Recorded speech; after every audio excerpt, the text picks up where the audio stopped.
Welcome to the first team's presentation for Division B of the preliminary round of 2017 Champions Trophy case competition. The team presenting now is Team Power. On the judging panel today we have Rob McDonald, CFO at Air New Zealand, David Love, Chief Operating Officer at BDO, Katie Jacobs, General Manager at Moet Hennessy New Zealand, and Fraser Scott, Chief Marketing and Operations Manager at Microsoft New Zealand. The team will have 10 minutes to make their presentation, followed immediately by 10 minutes of questions and answers. When you have 2 minutes remaining, I will hold up the 2 minute sign. Similarly, as you have 1 minute remaining, I will hold up the 1 minute sign. You will be cut off exactly at 10 minutes. Team Power, you may begin when you're ready.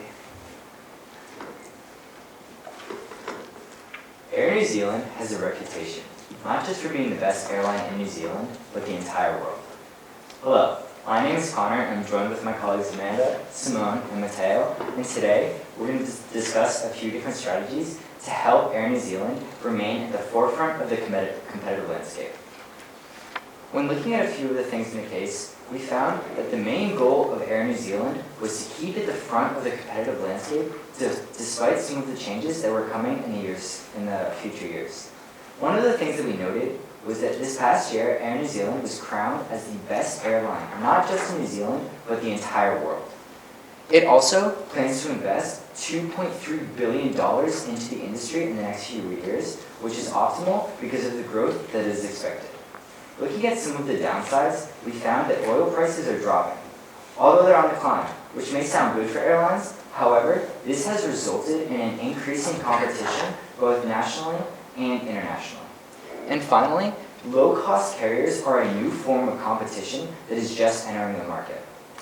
Before looking into large strategies that Air New Zealand needs to accomplish, we first wanted to find what is the best place for them to grow on an international level. Mentioned in the case, we looked at the Asia-Pacific segment. The Asia-Pacific segment is expected to be 2/3 of the global travel growth in the next 20 years. And China alone accounts for 28% of travel just incoming to New Zealand. Keeping both of those facts in mind, we believe the first place to look in terms of investing and growing is in this Asia-Pacific market. Moving forward, we have developed 4 different strategies: customization, domestic discount plans, app improvements, and other digital marketing in order to accomplish the goal of growing and remaining competitive at the forefront of the airline landscape. Now, I'm going to pass off to Amanda to discuss our first part of the strategy. The first threat that Air New Zealand faces in this highly competitive market is the introduction of low-cost carriers. Low-cost carriers cost 20 to 40% less than the average Air New Zealand flight. Now, Air New Zealand should not try to compete with these flights, as Air New Zealand is known for that customer experience, and these flights, on the other hand, are not. So the problem with the current package system that Air New Zealand takes is it seems to be competing directly with this through their Just Seat package. Now, furthermore than this, there are more packages available. However, it leaves out the middle market between these packages. At the end of the day, customers simply will not buy what they don't want. And with so many other options, customers are going to go to a different airline with a package that better suits their needs. So, how do you figure out what the customer wants? You can't think what different groups may want what, or you could simply just ask the customers themselves. By asking the customers, this will be the quickest, most accurate, and most easily implemented method of being able to structure the Air New Zealand strategy to appeal to the most demographics as possible with these customers. We decided to do this by introducing the new online Build Your Flight platform. As you can see here, returning customers who know their packages and know what they want will still be able to choose those packages that they know and love. However, new customers, or perhaps returning customers who want a little more luxury, or returning customers who want to spend a little less, will be able to build your own flight option. So through this, you will have the simple choosing your own seat, and now instead of packaging options, you will be able to choose which option specifically you want. Just because you want a larger seat on a flight may not mean that you want those in-between gate movies, as are currently all offered in one package. Each of these amenities will add a certain amount to your total expense, and All this together will make the new total expense so customers are just paying for what they want. So why increase customization?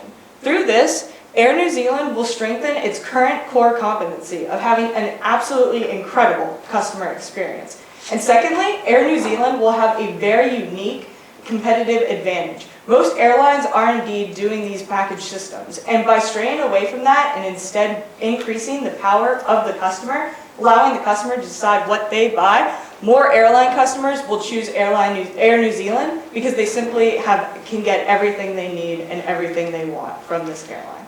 I will now pass it back to Connor.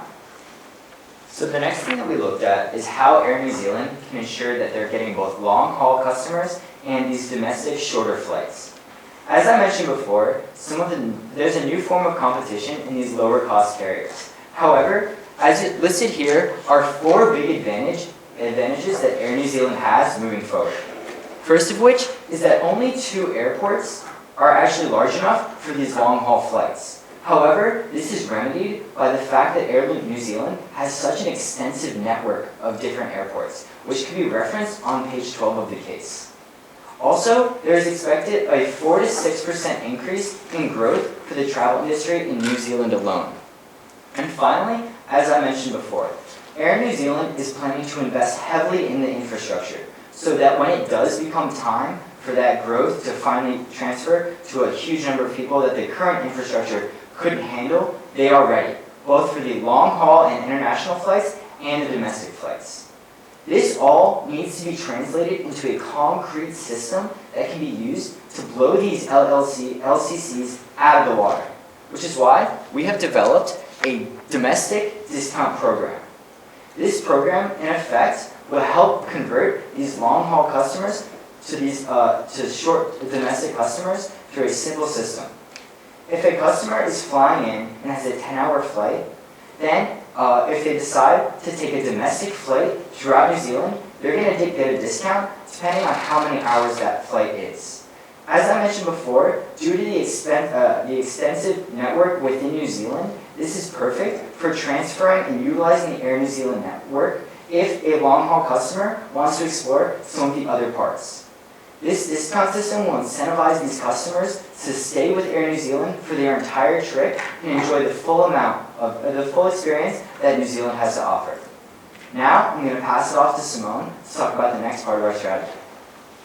So we saw a lot of opportunities with the current app in implementing some new improvements, as well as implementing a digital marketing campaign. As you can see in the current application, customers are able to book their flights, they can order coffee from baristas at special Air New Zealand lounges, and they can receive updates on time changes of different flights they're taking, as well as gate changes. However, we did see some opportunity for improvements in these areas. The first thing that would need to be improved in the app is integrating this customization. Customers that are buying their airlines with this customization features on the website should be able to do the same thing in the application so that it has consistency. In addition, we'd like to implement a flight price check. When a customer downloads the application, they can select a few cities or regions that they're interested in traveling to, and when there are discounted flights to these areas, they'll get a notification. This will help increase customer loyalty as they will be the first one to hear about discounted deals in these areas. Additionally, we recommend implementing the option of having a downloadable itinerary and e-boarding pass to ease customer travel throughout the airport, as well as having the option to check airplanes through the application. Another technological consideration was free Wi-Fi on the planes, but we found this to be fiscally not feasible, as updating the service to accommodate that many devices would have an extensive cost that would then be pushed onto the passengers, and they would have a hard time competing with the LCCs.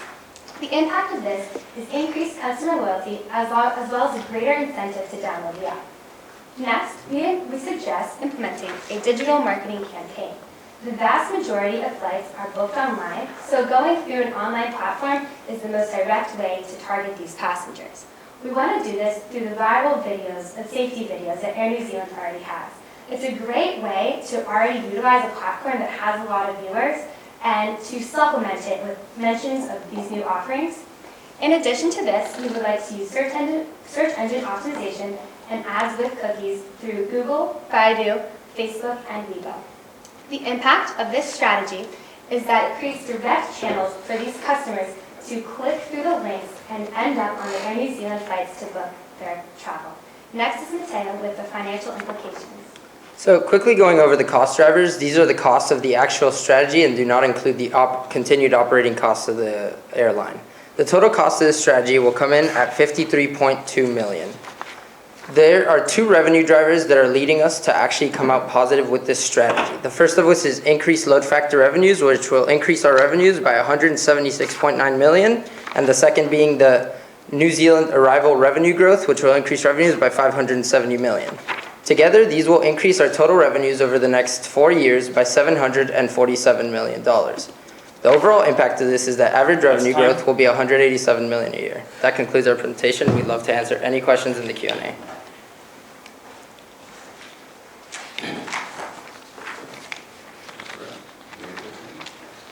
Thanks, Mason. Yes.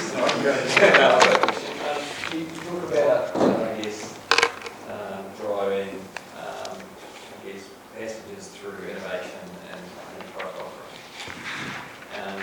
But if you look at the data, fastest growing part of the market in short haul is LCCs. So how, and they've got the fast growing business model, significantly profit are in that for New Zealand. How did your strategy deal with fast growing segment at being LCCs? So that was really part of the discount program. We're counting on people flying to New Zealand and wanting to explore within. And that's where the discounts come in. Depending on how far they come, they can have that opportunity to fly Air New Zealand again around the country. So because they've already flown with us to get into the country, we're hoping this discount program will incentivize them to move forward. It's because it's the smallest, the ticket prices is the smallest, they won't have a large overall impact on revenue. However, because they will be incentivized to have that discount to use Air New Zealand over and over again, even for these smaller flights, they will realize that there's a lot more beneficiality coming from this in the long term. Yes, and through the program that Amanda mentioned, where you're able to actually choose the parts of the flight that you're interested in, obviously a lot of the people going on these LCCs want to pay the lowest cost possible, and what comes at a higher cost to airlines is having a low load factor. So these seats essentially can be filled up for relatively cheap because airlines have such high fixed costs and low variable costs, meaning that we can actually tend to these people towards the end of the booking cycle. And the reason that we chose the customization approach to target the widest segment of the market is that if we were to go directly with just cheap flights to directly compete with the LCCs, it would sacrifice the integrity of Air New Zealand's core competency, which is that customer service. They were recently ranked the #1 airline because of their focus on the customer service segment, and in order to just focus on those cheap flights, it would sacrifice that core competency. Just on the build your flights, how much thought and do you have a view about the cost of the complexity that you create in every flight? Absolutely. So in terms of the customization costs that we're looking at for the Build Your Flight, there's quite a few that we're taking into consideration. The first of which is changing the website. The website obviously has to change in order to be able to accommodate this, which would come in at about $1 million. Then there's the logistical costs, which we definitely found to be the highest. The fact that you would have to create a system such that the waitresses, for example, would know what meal would be going towards which person and all of that. And we're putting about $5 million into the logistics costs. Then we have the database costs, which would go into actually having the database organized in such a way that you could keep all of this information rather than having the more simplified packages. And then finally, we have ongoing financial costs of just perfecting the system, since it is proprietary, of $400,000 a year from 2018 to 2020. And the last cost that we actually incorporated into this is just the opportunity cost that's going to come through having to do this picking your own things and actually not making people pay more for the things that they're not going to use. And overall, that comes in at $10.2 million.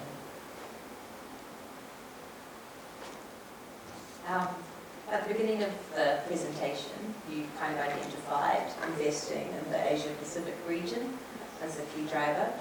In terms of the recommendations you've had, how specifically did you think about the specific Asia-Pacific consumers and how does what you presented in your recommendations address those specific So units. the strategies that you looked at, they're all going to pertain to the Asian Pacific region, and the way that they're actually going to understand that these strategies exist is going to be through the marketing that Simone mentioned. So as you previously mentioned, we are going for Asia Pacific, so we're actually, the majority of the marketing costs are going towards websites such as Baidu and Weibo, because the Chinese market happens to be the one that's fastest growing at this time, and then through Google AdWords and Facebook, we'll actually be directly targeting the other Asia Pacific countries as well. And the convenience of this as well is once you do hit that market and do find more customers through that, you can use these same strategies in other markets as well and just change up the marketing a little bit, as the Build Your Flight and other strategies will still appeal to other consumer segments. It's not exclusive.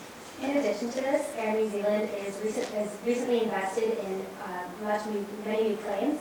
So we do recommend targeting these new planes and new flights to this region because we think that they can have a good footprint.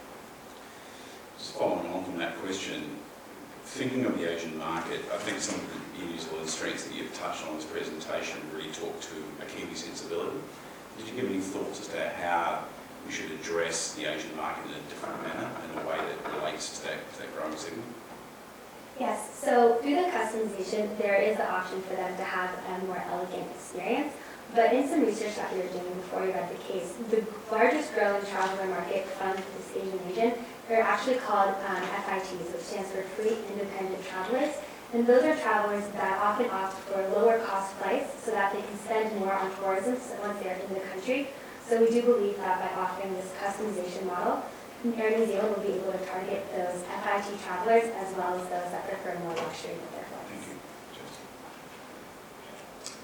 Just following up on the costs of the European strategy, what thought did you be given to the operational complexity of the costs, logistics around food, ticketing, service, different kinds of service and flight, plane, different seats?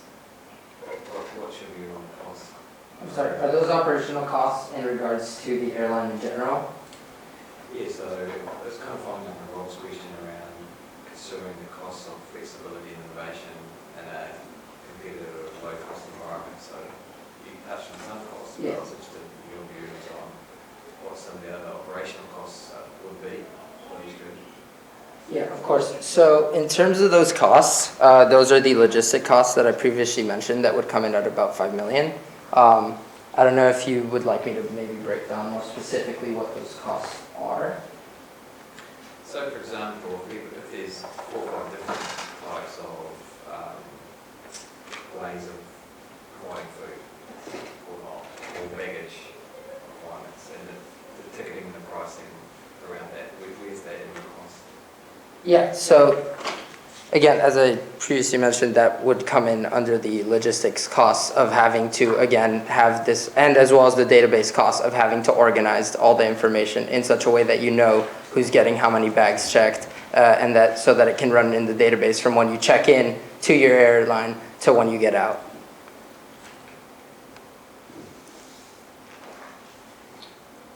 Statement, Air New Zealand is losing customers for LCC. Can you just point me to the evidence on it? I'm sorry, can you repeat the question? Point me to the evidence that you looked at to make that statement. I'm sorry, I didn't understand the question. It says in the presentation, Air New Zealand is losing customers to LCC. And so what's the evidence that proves? So there was actually one page on the case that referenced a flight that Air New Zealand offered for around $242, and LCCs were only charging $99. And these are costs that we were assuming that Air New Zealand simply couldn't keep up with necessarily, which is why we believe that if they were continue to lowball these flights, there would be some loss of customers to this segment. Additionally, these flights are some of the fastest growing types of flights in New Zealand. And for it to keep growing, unfortunately, in the market, other consumers are going to, by default, have to be taken away from what they were previously doing to now go on these different flights instead.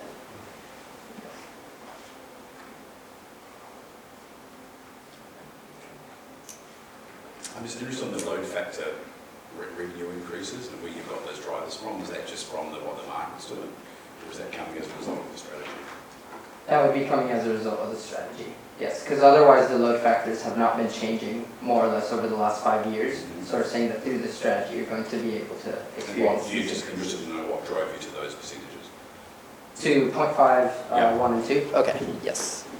Excellent. So in regards to the domestic, where there's only a 0.5% increase, I said that because that's actually where they have the most dominance at this time, and they have pretty high load factors. And whereas in the Trans-Tasman, this is definitely the fastest growing region, which is why I said that they can have 2% load factor increase, because that's really where a lot of the new customers are going to be coming from, whereas the international or long-haul flights, we actually had less of a focus on, so that's why we're expecting only increases of about 1% of the load factor. Thank you.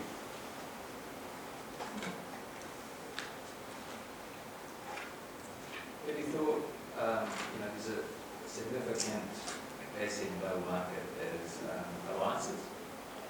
How would your program and offering to customers Sorry, that's time. So,